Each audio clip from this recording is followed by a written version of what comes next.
Hello everyone, প্রগতি 365-এ তোমাদের সকলকে স্বাগত। আজকে আমি তোমাদের কাছে চলে এসেছি তোমাদের জন্য বেশ কিছু জিকে নিয়ে। তো আজকে ডেলি জিকে পর্ব 73 নম্বর এপিসোড পাবলিশ করা হচ্ছে। তো এর আগে অলরেডি 72টা এপিসোড পাবলিশ করা হয়ে গেছে। যারা এখনও অবধি দেখোনি তাদেরকে বলছি তোমরা চ্যানেলের প্লেলিস্ট থেকে দেখে নাও। তোমাদের জন্য প্লেলিস্ট তৈরি করা হয়েছে, বিভিন্ন রকম সাবজেক্টের উপর রয়েছে, কারেন্ট অ্যাফেয়ার্সের উপর রয়েছে। তো তোমাদেরকে রিকোয়েস্ট করছি একবার ঘুরে নিয়ে তোমাদের যেগুলো যেগুলো প্রয়োজনীয় সেগুলো তুলে নেওয়ার চেষ্টা করো। প্রথম যে কোয়েশ্চেনটা তোমাদের জন্য আজকে রয়েছে, শব্দের তীক্ষ্ণতা কিসের উপর নির্ভর করে? শব্দের তীক্ষ্ণতা নির্ভর করে কম্পাঙ্কের উপর। শিবসমুদ্রম জলপ্রপাত কোন নদীর উপর রয়েছে? শিবসমুদ্রম জলপ্রপাত রয়েছে কাবেরী নদীর উপর। এটা কোন স্টেটে রয়েছে শিবসমুদ্রম জলপ্রপাত? এটা রয়েছে কর্ণাটকে। কর্ণাটকে কাবেরী নদীর উপর রয়েছে শিবসমুদ্রম জলপ্রপাত। কার নেতৃত্বে চট্টগ্রাম অস্ত্রাগার লুণ্ঠনের ঘটনা ঘটে? চট্টগ্রাম অস্ত্রাগার লুণ্ঠনের ঘটনা ঘটেছিল মাস্টারদা সূর্য সেনের নেতৃত্বে। তো মাস্টারদা সূর্য সেনের নেতৃত্বে এই চট্টগ্রাম অস্ত্রাগার লুণ্ঠনের ঘটনা কবে ঘটেছিল? এটা ঘটেছিল 1930 সালে। আর 1930 সালে চট্টগ্রাম অস্ত্রাগার লুণ্ঠনের ঘটনা ঘটছে, আর মাস্টারদা সূর্য সেনের ফাঁসি হচ্ছে 1934 সালে। তো এই রিলেটেড কোয়েশ্চেনগুলো একটু করে রাখার চেষ্টা করো, কারণ এগুলোও এক্সামের জন্য অতটাই ইম্পর্টেন্ট। কোনো কঠিন বস্তুকে উত্তপ্ত করলে তার কোন অংশ বেশি সম্প্রসারিত হয়? কোনো কঠিন বস্তুকে উত্তপ্ত করলে তার আয়তন বেশি সম্প্রসারিত হয়। শরীরের কোন অঙ্গ থেকে ইনসুলিন খরিত হয়? ইনসুলিন কোথা থেকে খরিত হয়? খুবই ইম্পর্টেন্ট একটা কোশ্চেন। অগ্নাশয় থেকে ইনসুলিন খরিত হয়। নেক্সট যেটা রয়েছে, পৃথিবীর বৃহত্তম ফুল র্যাফলেসিয়া, সেটা কোন দেশে পাওয়া যায়? র্যাফলেসিয়া হচ্ছে পৃথিবীর বৃহত্তম ফুল, সেটা পাওয়া যায় ইন্দোনেশিয়াতে। গ্লুকোজ তৈরিতে কত অণু জলের প্রয়োজন হয়? গ্লুকোজ তৈরি করার জন্য প্রায় 12 অণু জলের প্রয়োজন হয়। তো এটাও খুবই ইম্পর্টেন্ট একটা কোয়েশ্চেন। কোন রঙের কাপে চা তাড়াতাড়ি ঠান্ডা হয়? চা তাড়াতাড়ি ঠান্ডা হয় কালো রঙের কাপে, কারণ কালো রঙের তাপ শোষণ ক্ষমতা অনেক বেশি, তাই কালো রঙের কাপে চা তাড়াতাড়ি ঠান্ডা হয়। জলে অক্সিজেন এবং হাইড্রোজেনের অনুপাত কত? অক্সিজেন এবং হাইড্রোজেনের অনুপাত হচ্ছে 1:2। জলের সংকেত হচ্ছে H2O। তো এখানে 2 অণু হাইড্রোজেন এবং 1 অণু অক্সিজেন থাকে, সেই জন্য উল্টে দিলে অক্সিজেন এবং হাইড্রোজেনের অনুপাত হচ্ছে 1:2। সব থেকে বড় উপগ্রহের নাম কি? দেখো, সব থেকে বড় উপগ্রহের নাম হচ্ছে গানিমিড। তো গানিমিড হচ্ছে বৃহস্পতির উপগ্রহ, আর এটাই হচ্ছে সব থেকে বড় উপগ্রহ। শ্বসনের স্বাভাবিক হার মিনিটে কত? শ্বসনের স্বাভাবিক হার হচ্ছে মিনিটে 16 বার। পৃথিবীর উপর মুক্তভাবে পতনশীল কোনো বস্তুর ত্বরণের মান কত? 9.মিটার/সেকেন্ড স্কোয়ার। সর্পগন্ধার উপক্ষারের নাম কি? ভেরি ভেরি ইম্পর্টেন্ট একটা কোশ্চেন। সর্পগন্ধার উপক্ষারের নাম কি? আনসার হবে রেসারপিন। নেক্সট যেটা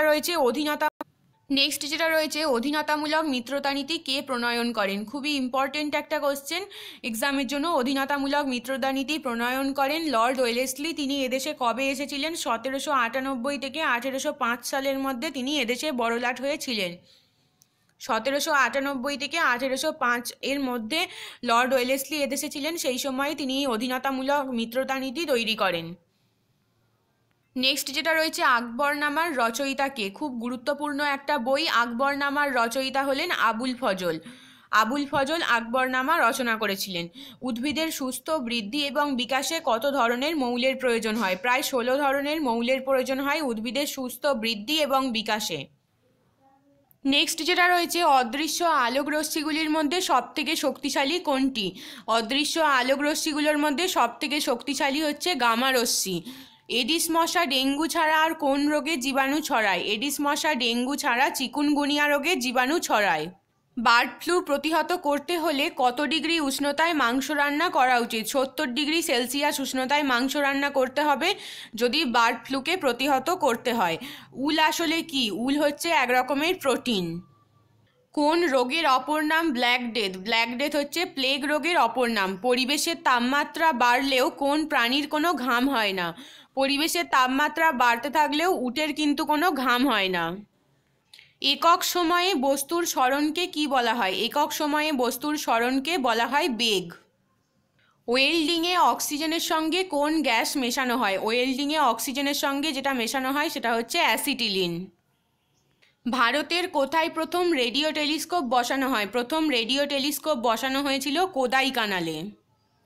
ভারতের দীর্ঘতম তথা পৃথিবীর দ্বিতীয় দীর্ঘতম সমুদ্রতটের নাম কি?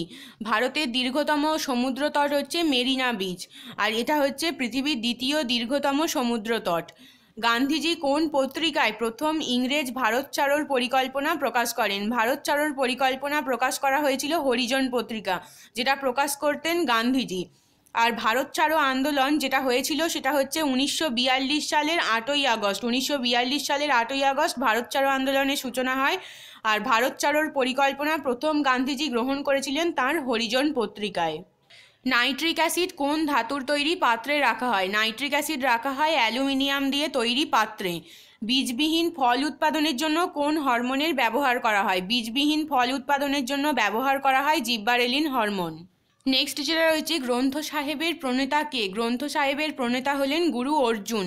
মীরার ভজন কোন ভাষায় রচিত হয়েছিল? মীরার ভজন রচিত হয়েছিল ব্রজবুলি ভাষায়। ধাতব ম্যাক্রো এলিমেন্ট কি? ধাতব ম্যাক্রো এলিমেন্ট হচ্ছে পটাশিয়াম। রক্তপূর্ণ দেহগহ্বরকে কি বলা হয়? রক্তপূর্ণ দেহগহ্বরকে বলা হয় হিমশিল। নেক্সট যেটা রয়েছে, বিশ্বের দীর্ঘতম নদীর নাম কি? বিশ্বের দীর্ঘতম নদীর নাম হচ্ছে নীল নদ, যেটা মিশরে রয়েছে। আর বিশ্বের বৃহত্তম নদী হচ্ছে আমাজন, যেটা রয়েছে আমেরিকাতে। তো এই দুটো কোশ্চেন কিন্তু কনফিউজিং, দুটো আলাদা কোয়েশ্চেন। বিশ্বের দীর্ঘতম নদী হচ্ছে নীল নদ এবং বৃহত্তম হচ্ছে আমাজন। চালকবিহীন ট্রেন প্রথম কোন দেশে চালানো হয়েছে? চালকবিহীন ট্রেন প্রথম চালানো হয়েছে সিঙ্গাপুরে। দিল্লির দাসবংশের প্রতিষ্ঠাতা কে? দিল্লির দাসবংশের প্রতিষ্ঠাতা হলেন কুতুবউদ্দিন আইবক। কুতুবউদ্দিন আইবক দিল্লিতে প্রথম দাসবংশ প্রতিষ্ঠা করেন। রেড ক্রস সোসাইটির প্রতিষ্ঠাতা কে? রেড ক্রস সোসাইটির প্রতিষ্ঠাতা হচ্ছেন হেনরি ডুনান্ট।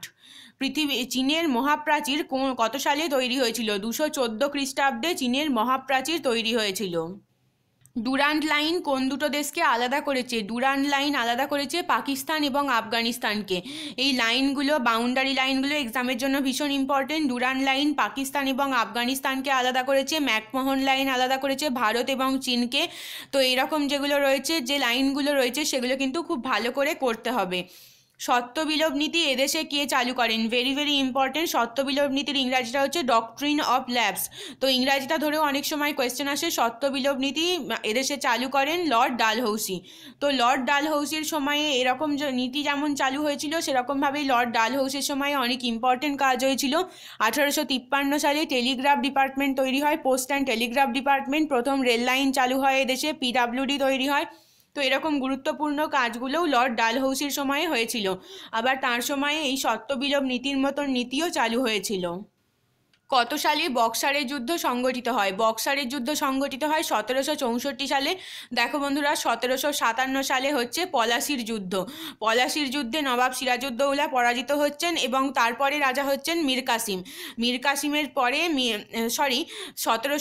দেখো বন্ধুরা, নেক্সট যেটা রয়েছে, কত সালে বক্সারের যুদ্ধ সংগঠিত হয়? বক্সারের যুদ্ধ সংগঠিত হচ্ছে 1764 সালে।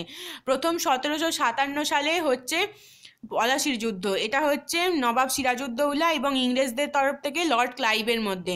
তো সেখানে সিরাজউদ্দৌলা পরাজিত হবার পর মির্জাফর নবাব হচ্ছেন এবং মির্জাফরের পর মীর কাসিম নবাব হচ্ছেন, কিন্তু তিনি স্বাধীনচেতা নবাব ছিলেন। তার জন্যই 1764 সালে বক্সারের যুদ্ধ সংগঠিত হচ্ছে, যেই সময়ে মীর কাসিম চূড়ান্তভাবে পরাজিত হন। ট্রিটিয়াম কোন মৌলের সমস্থানিক? ট্রিটিয়াম হচ্ছে হাইড্রোজেনের সমস্থানিক। কোন রুশ লেখক নোবেল পুরস্কার প্রত্যাখ্যান করেন? নোবেল পুরস্কার প্রত্যাখ্যান করেন বরিস প্যাস্টারনক। তিনি একজন রুশ লেখক ছিলেন। মিউটেশন তত্ত্বের প্রবক্তা কে? মিউটেশন তত্ত্বের প্রবক্তা হলেন হুগো দা ভ্রিস। ভেরি ভেরি ইম্পর্টেন্ট একটা কোশ্চেন। ভোল্টামিটার যন্ত্রে কি পরিমাপ করা হয়? ভোল্টামিটার যন্ত্রে পরিমাপ করা হয় বিভব পার্থক্য। জালিয়ানওয়ালাবাগের হত্যাকাণ্ড কত সালে ঘটে? এটা ঘটেছিল 1919 সালের 13ই এপ্রিল পাঞ্জাবের অমৃতসরে জালিয়ানওয়ালাবাগ হত্যাকাণ্ড ঘটেছিল। দিয়ে কাঁচ তৈরি করা হয়? কাঁচ তৈরি করা হয় বালি, চুন এবং সোডাকে গলিয়ে। ছত্রাক সম্পর্কিত বিজ্ঞানকে কি বলা হয়? এটা আজকের শেষ কোয়েশ্চেন। এটা আমার কাছ থেকেও তোমাদের জন্য কোয়েশ্চেন। তো আমি এক্সপেক্ট করব তোমরা আমাকে উত্তরটা কমেন্টে জানাবে। ছত্রাক সম্পর্কিত বিজ্ঞানকে কি বলা হয়? যদি তোমাদের ভিডিওটা ভালো লাগে একটা লাইক করে দাও, কমেন্টে মতামত জানাও এবং অবশ্যই প্রচুর পরিমাণে শেয়ার করো, যাতে এই ভিডিওগুলো সবার জন্য হেল্পফুল হয়ে উঠতে পারে। তোমাদের সুবিধার জন্য ডেসক্রিপশন বক্সে PDF লিঙ্ক অ্যাড করা আছে, অবশ্যই ডাউনলোড করে নাও এবং যত তাড়াতাড়ি সম্ভব রেডি করে ফেলো। শেষ অবধি দেখার জন্য অনেক অনেক ধন্যবাদ।